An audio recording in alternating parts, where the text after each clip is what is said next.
안녕하세요. 뉴스반장입니다.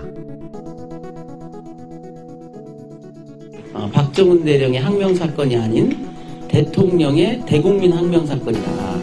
그리고 장관의 지시는 지시가 아니라 부정청탁이었다. 이 군판사들이 무죄를 선고할 수 있는 용기가 있느냐, 그것만 남은 상태입니다.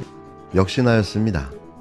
이 정권에서 뭐가 가능하겠나 싶었지만 그래도 최소한의 사법부의 양심을 믿어봤지만 역시나였습니다. 최상병 순직 사건을 조사하고 외압이 있었다고 밝힌 뒤 항명 등의 혐의로 기소된 해병대 박정훈 대령에게 군검찰이 징역 3년을 구형했습니다. 명령에 복종하지 않았다며 내린 군검찰의 최고 형량 구형에 곳곳에서 야유와 탄식이 쏟아졌는데요. 이제부터는 우리 사회의 정의로움이 살아있다는 걸 증명하는 시간인 것 같다는 박 대령에 대해 군사법원은 내년 1월 판결을 내립니다. 예비역 3,600여 명은 박정훈 대령은 무죄라는 탄원서를 재판부에 제출했는데요. 최상병 죽음의 진실을 밝히려다 기소된 박정훈 대령의 결심 공판에는 해병대 예비역과 시민단체, 종교인과 야당 의원 등 우리 사회의 각계각층 시민들이 모여들어 박 대령이 무슨 죄가 있냐며 목소리를 높였습니다. 저는 좋은 결론을, 정의의 결론을 기도합니다. 우리는 진실과 정의가 무엇인지 끝까지 포기하지 않을 것입니다. 박정훈 대령과 함께 그가 겪는 고초가 결코 개인의 것이 아니라 우리 대한민국 사회의 것이고, 이것을 밝혀내지 못하면 미래도 참담한 것이라는 것을 알기 때문에 그와 함께 끝까지 투쟁할 것입니다. 힘내십시오. 여러분 도와주십시오. 오늘 그저 직분에 충실했던 군인 박정훈 대령의 결심 공판입니다. 참담한 심정입니다. 왜 이곳에 박정훈 대령이 서 있어야 합니까? 오히려 오늘 이 자리에 서 있어야 할 사람은 다른 사람입니다. 최상병 사건 외압의 몸통, 국방부 장관과 차관, 대통령실 국방비서관, 그리고 800에 7070으로 전화를 건 사람, 그 사람들이 이 자리에 섰어야 합니다. 박정훈 대령은 무죄입니다. 정당한 수사 원칙에 따라서 임무를 수행한 참군인입니다. 군정법 44조는 정당한 명령에, 상관의 명령에 따르지 않는 거에 대해서 항명죄를 적용하고 있습니다. 부당한 명령을 거부하고 군의 명예를 지킨 것이 항명죄일 수 없습니다.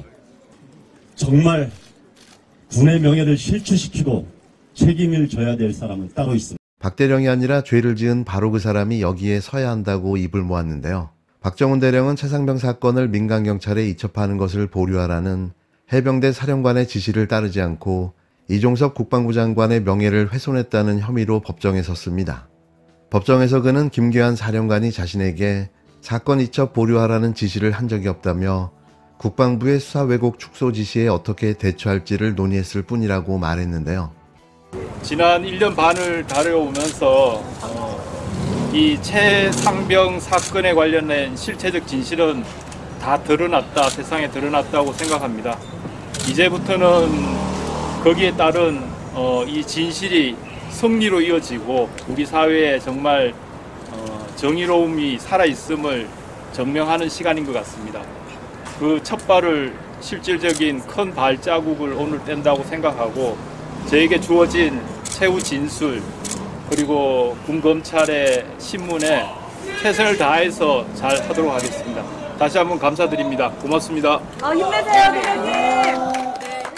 경찰의 사건 기록을 넘기기 직전 이첩한다는 것을 김계환 사령관에게 보고해 알았다는 답도 들었다고 진술했습니다. 그런데 군검찰은 박 대령이 명령에 복종하지 않아 군지휘 체계와 군 전체에 기강에 악영향을 미쳤다고 주장했는데요. 그러면서 항명죄로 법정 최고형인 징역 3년을 구형했습니다. 방청석에선 시민들의 야유와 탄식이 쏟아졌는데요. 이 기막힌 현실에 모두가 할 말을 잃어버리고 말았습니다. 박 대령에 대한 군사법원의 선고는 내년 1월 9일로 예정되어 있는데요. 과연 정의로운 판결이 나올까요? 윤석열 정권 아래 군 판사들이 과연 옳은 판결을 내릴지가 의문입니다. 헌정사상 그 유례를 찾아볼 수 없는 국가지도자의 수사 개입. 정상적인 권력이라면 이런 일은 애초에 일어나지도 않았을 텐데요. 짐이 곧 국가라는 망상에 사로잡힌 독재자의 횡포가 이 나라의 민주주의를 계속해 파괴하고 있습니다. 민주당은 다 계획이 있었습니다. 매일같이 터져나오고 있는 명태균 녹취가 계속해 이 정권을 흔들어대고 있는데요. 마치 이래도 더 버틸 수 있겠나, 이래도라고 충격적인 녹취를 쏟아내고 있습니다. 그런데 더 놀라운 사실은 이 정권의 불법과 비리가 만천하에 드러났음에도 모르쇠로 뭉개게 하며 버티게 하고 있다는 사실인데요. 진심 보다 처음 봤습니다. 이 정도의 국정농단과 공천 개입, 선거 개입, 각종 부정부패가 터져나오고 있음에도 너무나도 개뻔뻔스럽게 자리를 지키고 있는 건데요. 진작에 대통령 사퇴를 선언하고 물러났어야 함에도 그 두꺼운 얼굴로 2027년 5월 10일이 자신의 임기 종료라며 물러나지 않을 것임을 분명히 했습니다. 이자의 마지막은 답이 정해져 있는 거죠. 더불어민주당이 2022년 지방선거 전 명태균 씨가 김진태 강원지사 후보 공천과 관련해 강혜경 씨와 제3자 등과 대화한 내용이라며 녹취 파일 5개를 추가로 공개했습니다. 녹취에는 당초 지방선거 공천에 배제된 김 지사가 명 씨에게 도움을 요청했다고 과시하는 발언이 담겨 있는데요. 이번에도 명태균, 김건희, 윤석열의 공천 개입 정황이었습니다. 정리하면 당초 후보에서 배제됐던 김진태 현 지사가 자신에게 읍소했고 결국 김건희 씨를 통해 후보 결정을 뒤엎었다고 자랑삼아 얘기하는 내용인데요. 대화에 거론된 당사자들은 이를 일제히 부인하고 있는 거죠. 지난 2022년 6월 지방선거를 앞두고 국힘당 강원도지사 후보에는 김진태, 황상무 2명이 출사표를 던졌습니다. 윤석열 대통령 당선 직후인 첫 선거인 만큼 당시 윤심은 TV토론 코치였던 황 후보라는 관측이 무성했는데요. 하지만 결과가 달라졌습니다. 내가 의사도 아니고 다 살려달라고 하는데 내가 이제 안 할래. 너무 힘들어. 진짜 내가 뒤에서 뭐 했다는 걸 알면 죽일라 한다라. 11명 중에 3명 김진태 그렇게 컷오프하면 안 된다. 8명 컷오프 시켜라. 이렇게 됐어요. 김진태 아까 봤으면 진짜 걷지를 못해. 또 너무 떨어갖고. 그리고 서울에 아무도 전화를 안 받는데 김진태가 몇 분 전에 알았어 하고 그냥 아무도 안 받는 거야. 한기호가 이야기하더래요. 대통령이 정리해야 된다, 네 문제는. 그래가 내한테 전화 온 거야. 명 씨는 김진태 지사가 자신에게 전화를 한 건 한기호 당시 국힘당 사무총장이 김진태 문제는 대통령이 정리해야 한다고 말했기 때문이라고 주장했는데요. 또 다른 녹취에서 명 씨는 자신이 밤 12시에 또 엎었다며 김진태 공천 문제를 해결했다고 과시했습니다. 국힘당은 4월 14일 황상무 후보를 강원도지사 후보로 결정했고 김 후보는 결정에 반발해 단식 농성에 들어간 상황이었는데요. 밤 12시에 또 엎었어 내가. 대통령이 뭐 3번 말을 바꿨는데 내가 아니 대통령 말을 거역하는 거대한 세력이 있나. 정권 초기인데 밤 12시에 어제 덮어갖고 오늘 아침에 아직 박살냈지. 정진석이가 김진태한테 전화하고 5.18하고 조계종 사과를 끝냈지. 김 지사가 5.18 폄훼와 조계종 공권력 투입 등 과거 논란이 됐던 사안에 대해 대국민 사과를 한 뒤 공천을 받는 방식으로 정리했다는 건데요. 당시 김행 공관위 대변인이 김 후보자가 진솔한 대국민 사과를 한다면 재논의해 볼 수 있다고 밝힌 직후였습니다.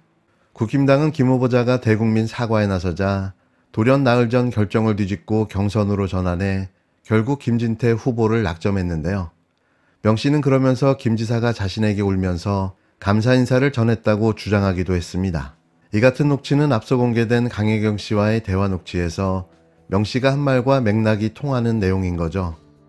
어제 아침에 애가 잊지 않겠습니다 하고 울고 있었어. 김진태 또 아는 분이 갔는데 네네. 벌떡 일어나가 손을 잡고 내 얘기하니까 그분이 내 생명의 은인이라고 손잡고 막 흔들더래요. 관련 의혹에 대해 김진태 지사 측은 단식 농성을 통해 경선을 거쳐 고생해서 이 자리에 왔다면서 어디 가서 누구한테 공천을 부탁하겠느냐, 모두 사실무근이라고 강하게 부인했는데요. 당시 공관위원장이었던 정진석 대통령 비서실장은 답변이 없었고 부위원장이었던 한기호 의원은 절차대로 결정한 일로 명 씨 말은 사실이 아니라고 밝혔습니다. 이 정도의 허위사실이라면 명 씨를 고발도 할 법한데요. 고발은 하지 않고 요란스럽게 강한 부인만 하고 있는 거죠. 이런 현상은 명태균 씨에게 공천을 도움받았다는 오세훈, 조은희, 김태우 등에서도 동일하게 벌어지고 있는 모습입니다. 오히려 이게 명태균 씨의 말이 사실임을 입증해 주고 있는 거죠. 이쯤 되면 이 정권은 끝났다고 봐야 하는 거 아닐까요? 얼마를 더 버틸 수 있을까요?